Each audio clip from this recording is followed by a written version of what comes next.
반갑습니다.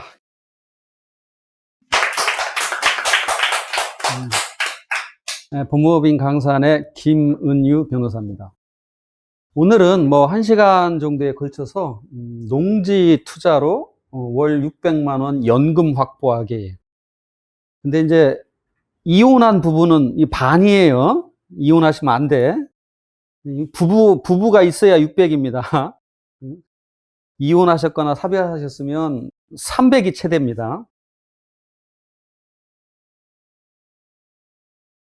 오늘 농지를 매수를 해서 사시든 아니면 경매, 공매로 사시든 그래서 투자를 해서 농지연금에 가입을 하는 그런 강의입니다. 그래서 농지연금이 뭐냐, 그래서 이제 장점에서 이 5가지가 있는데, 이 장점은 농지연금 포털에 그대로 복사해 온 겁니다. 그래서 부부 종신지급이다. 그래서 어느 한쪽이 만약에 돌아가셔도 남은 배우자가 있으면 그 배우자가 승계받는다.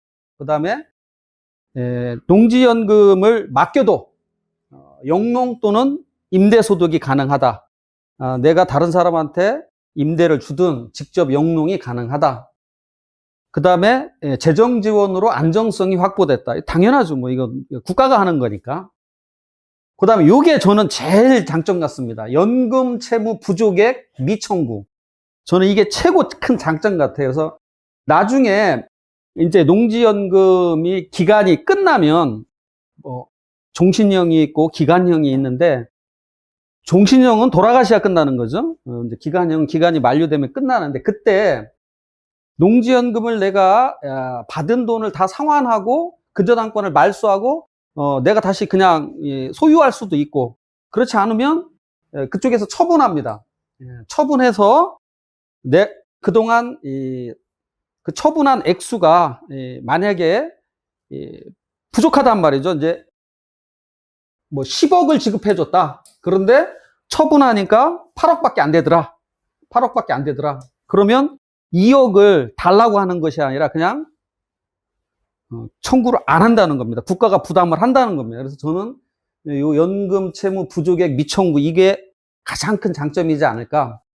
그리고 또 이것도 나름대로 재산세가 감면된다. 그래서 6억 원 이하는 전액 감면되고 6억 원 초과는 6억 원까지는 감면이 된다. 해서 5가지 그 장점을 내세우고 있습니다.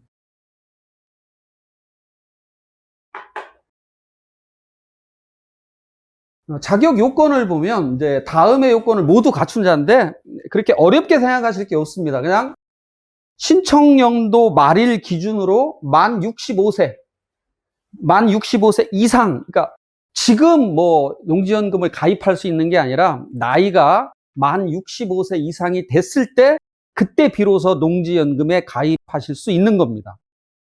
그때 배우자가 만약에 만 60세 이상이다. 그러면 배우자가 승계형, 돌아가시면 배우자가 승계하는 승계형으로도 가입할 수 있고, 만약에 배우자가 60세 미만이면 승계형은 가입 못하고 비승계형. 비승계형은 그냥 끝나는 거죠. 돌아가시면 거기서 정산을 하는 거죠. 배우자는 당연히 법률혼, 이게 이제 사실혼은 인정이 안 됩니다. 법률혼만 인정이 됩니다. 그 다음에 주민등록상 생년월일을 기준으로 한다. 다 뻔한 얘기입니다. 그러니까 65세 이상이어야 된다. 만약에 배우자가 60세 이상이면 승계형 가입할 수 있다. 그 다음에 또 하나 요건이 있습니다. 이제 영농 경력이 5년 이상일 것. 요게 이제 나름대로 갖춰야 됩니다. 영농 경력이 5년. 그러니까 나이는 당연히 65세 이상이어야 되는데, 그 다음에 또 하나 갖춰야 될 게 영농 경력. 농사 짓는 경력이 5년 이상이어야 되는데, 이게 중요한 건 연속적일 필요는 없어요. 그냥 지금부터 한 20년 동안에 걸쳐서 내가 한 5년 농사 졌다? 그럼 되는 거예요. 그러니까 만약에 내가 이제 65세라고 하면 60세부터 연속해서 5년 동안 농사 지어야 된다. 그런 게 아닙니다. 50세부터 농사 져서 5년 경력만 있으면 된다. 5년. 그런데 변호사님, 저 영농 경력 5년이면 상당히 힘들겠죠? 근데 뭐 그렇게 어렵지 않습니다. 굉장히 어렵지 않습니다. 어쨌든 영농 경력 5년 이상 여부는 뭘로 판단하느냐? 이렇게 농지연부, 그러니까 농지연부를 만들어야 되겠죠. 또는 농업경영체 등록 확인서. 이건 뭐 나름대로 어려우니까 이 농지연부를 만드는 게 제일 좋습니다. 만약에 이게 안 되면 농지연부 또는 농업경영체 등록 확인서가 안 되는 경우에는 농지소재지 2장의 사실확인서면 됩니다. 농지소재지 2장. 그래서 뭐 여러분들 시골 가면 이제 꼭 이장님한테 이제 이렇게 막걸리 한 통 이렇게 좀 대접을 하고 오시면 좋죠.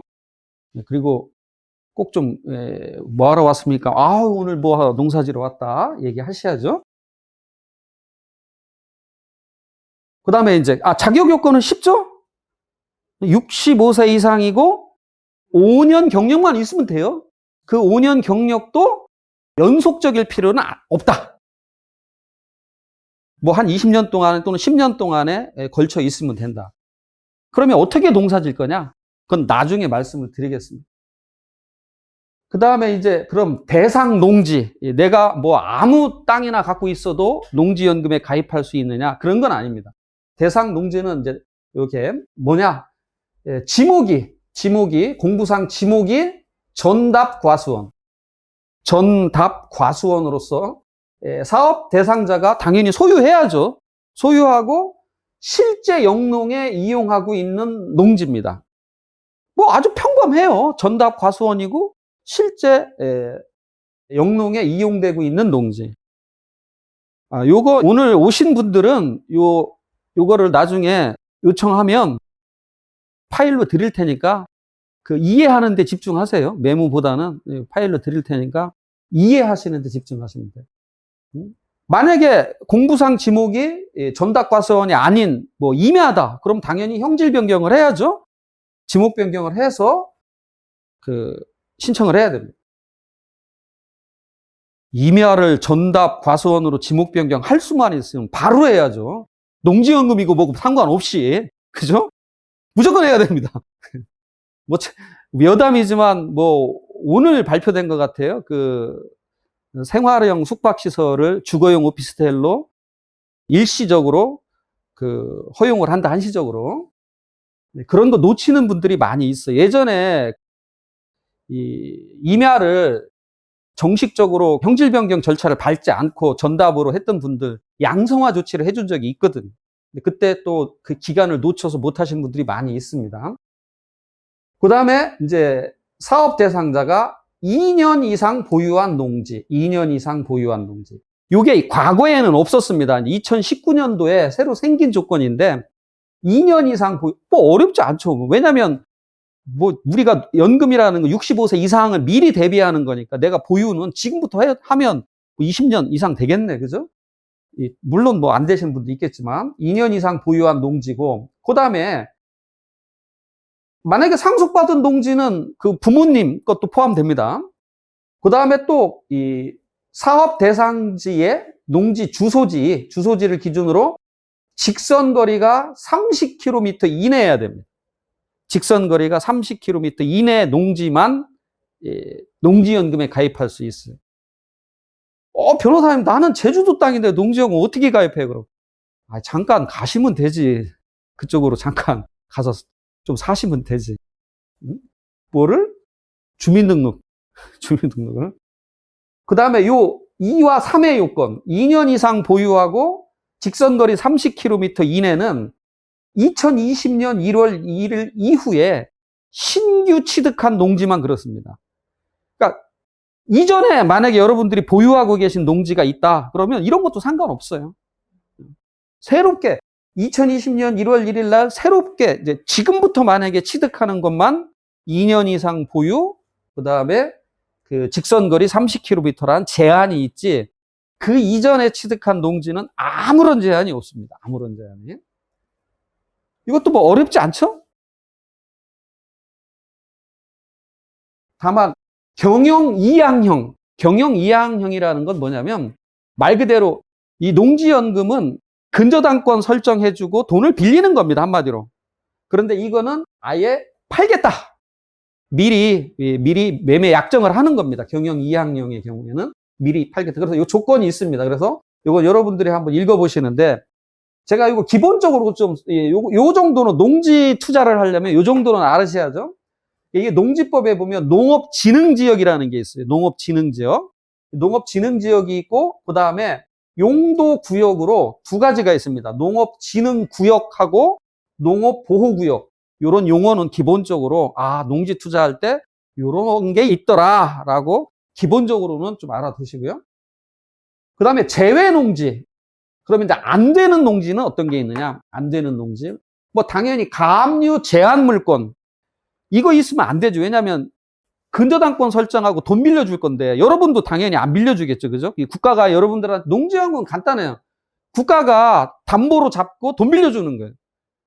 근데 특이한 거예요. 뭐냐면 나중에 나 못 갚어 하면 그냥 처분해서 그걸로 그냥 퉁치는 거예요. 그런데 만약에 아까 나는 10억 받았는데 처분했더니 15억이야.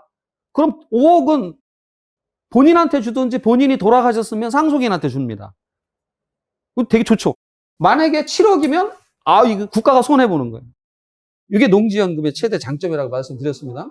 그래서 가압류 제한 물건이 돼 있는가? 안 됩니다. 그리고 이제 전에는 근저당권, 저당권이 설정돼 있는 것도 안 됐었어요. 그것도. 그런데 요거는 좀 완화해서 15% 미만인 경우, 담보농지 가격에 예를 들어서 10억이면 1억 5천 미만 설정되어 있으면 그 금액 범위 내에서, 남은 금액 범위 내에서는 농지연금 가입이 가능합니다.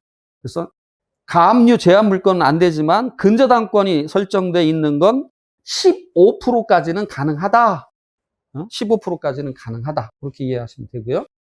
그 다음에 농업용 목적이 아닌 시설 및 불법 건축물이 설치되어 있는 농지. 이거 당연히 해주면 안 되겠죠? 해주면 안 될 거고. 그 다음에 2인 이상이 공동으로 소유하고 있는 농지. 이건 안 됩니다. 다만 부부는 되겠죠. 부부. 네, 부부는 되겠고. 그 다음에 농지연금 신청 당시에 개발지역으로 지정됐고, 이건 뭐 농지연금 하면 안 되죠. 만세지 그러면.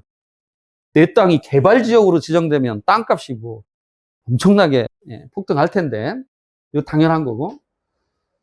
그 다음에 이걸 잘 알으셔야 돼. 이제 이 농지연금 투자를 이제 경매, 공매, 농지연금이라는 게 원래 그 시골에 이제 농사 짓는 분들에 대한 노후에 대한 생활비로 만드는 제도인데, 이제 만약에 예로부터 이렇게 농사 짓던 분들이 아니고 이렇게 경매나 공매로 취득한 거는 2018년 1월 1일 이후에 경매나 공매로는 안 됩니다. 안 돼요. 그런데 예외가 있어요. 아까 예외가 뭐다? 보유기간이 2년, 직선거리 30km면 경매, 공매로 취득해도 됩니다. 그러니까 지금 만약에 이제 2021년이잖아요. 그러면 지금 만약에 경매, 공매로 취득을 하면 내가 보유기간 2년 있고, 그 다음에 직선거리 30km 이내고, 5년 영농경력 갖추고, 65세 이상이면 당연히 농지연금 대상이 됩니다. 만약에 이제 이게 전혀 이 예외, 여기에 예외가 만약에 없다면 이거 강의 하나 많아져. 그죠?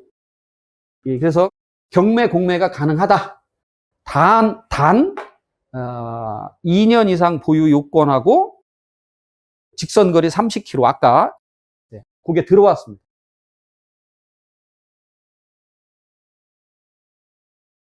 이제 담보농지 가격, 궁금하시죠? 이제 그러면 도대체 내 땅을 얼마를 쳐준단 말이요? 얼마? 그래서 얼마를 쳐주냐, 그 가격 결정은 뭘로 하냐면 두 가지로 합니다. 하나는 개별 공시지가. 그 농지에 보면 다 개별 공시지가가 있죠? 하나는 개별 공시지가. 요거는 다 인정됩니다. 100%. 개별 공시지가가 만약에 10억이다 그러면 10억 다 인정됩니다. 또 하나는 감정평가 및 감정평가사에 관한 법률에 따라서 감정평가를 합니다. 감정평가를 해서 평가액의 90%가 인정이 됩니다. 90%가. 자, 농지연금이 지금 제가 통계를 찾아보니까 뭐 아직 그렇게 크게 활성화가 안 돼 있었어요.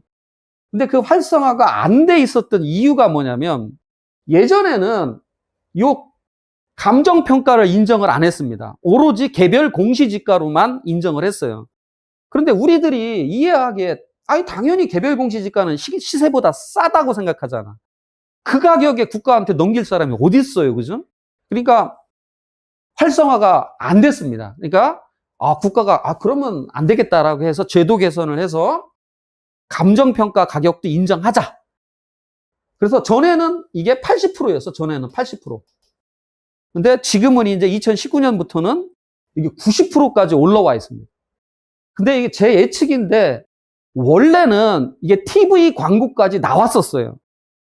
이 90%로 올릴 때 TV 광고에는 100%로 인정한다 이렇게 나왔다가 어느 날 그 광고가 사라지고 이렇게 90%로 됐는데 이게 나중에 제도 개선이 될지도 모릅니다. 100%로.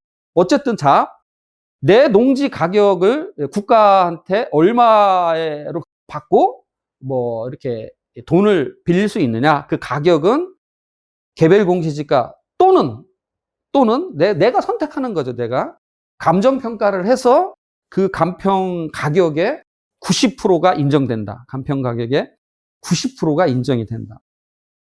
만일 이 경매 같은 경우, 뭐 공매 같은 경우 농지 뭐 보통 많이 떨어지죠? 뭐 보통 뭐 제가 뭐 이렇게 봐도 아마 50%짜리 수두룩 할 겁니다. 평가액이 50%짜리가 수두룩 할 거예요. 그럼 뭐 10억짜리 그 평가 나왔는데 5억에 취득을 하면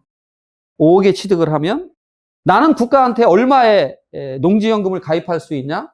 9억으로 가입할 수 있습니다. 9억으로. 거의 뭐 만세죠?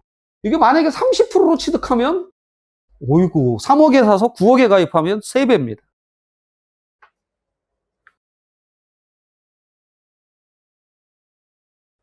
자, 여기까지 이해했죠? 뭐 다시 한번 간단합니다. 65세 이상 5년 영농 경력.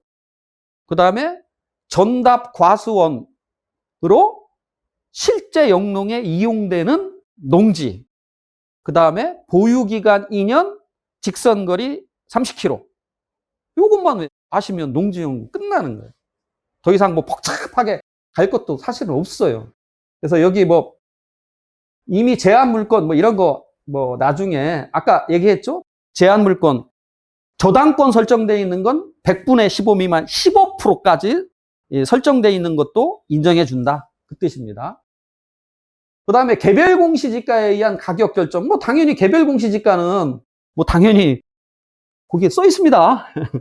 그래서 여러분들이 이제 개별 공시지가에 대해서 조금 제가 설명을 드리면 우리나라 땅 가격 결정 구조는 표준지 공시지가가 먼저 나오고 표준지 공시지가는 우리나라 한 4천만 필지 중에 약 4천만 필지 중에 50만 필지를 대상으로 감정평가사가 직접 평가를 해서 그 매년 발표를 합니다. 그 50만 필지를 놓고 이제 기초자치단체에서 비준표라는 걸 만들어서 개별 공시지가를 거기서 매깁니다. 그래서 여러분들이 만약에 이제 농지연금의 뜻을 품고 있다. 나중에 내 노후에. 그러면 개별 공시지가가 낮으면 좋을까요? 높으면 좋을까요? 높으면 좋겠죠? 근데 개별 공시지가 올려달라고 이의 신청하면 올려줄까요? 안 올려줄까요? 뭐 제가 말씀드린 그렇지만 대체적으로 세금 더 내는데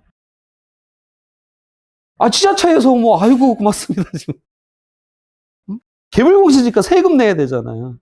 그거 올려달라고 하면 그렇게 크게 뭐 특별한 게 없잖아. 우리 농지연금 아직 내가 먼 미래인데 저 농지연금 받기 위해서 개별 공시지가 좀 이러면 안 올려주죠 당연히.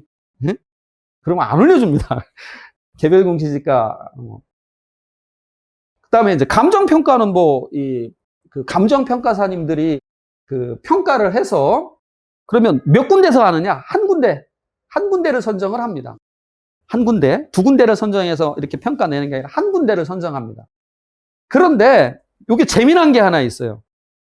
요건 이제 그 농어촌 공사에서 선정해서 평가를 하는 시스템인데 우리가 미리 평가를 해서 제출할 수도 있어요.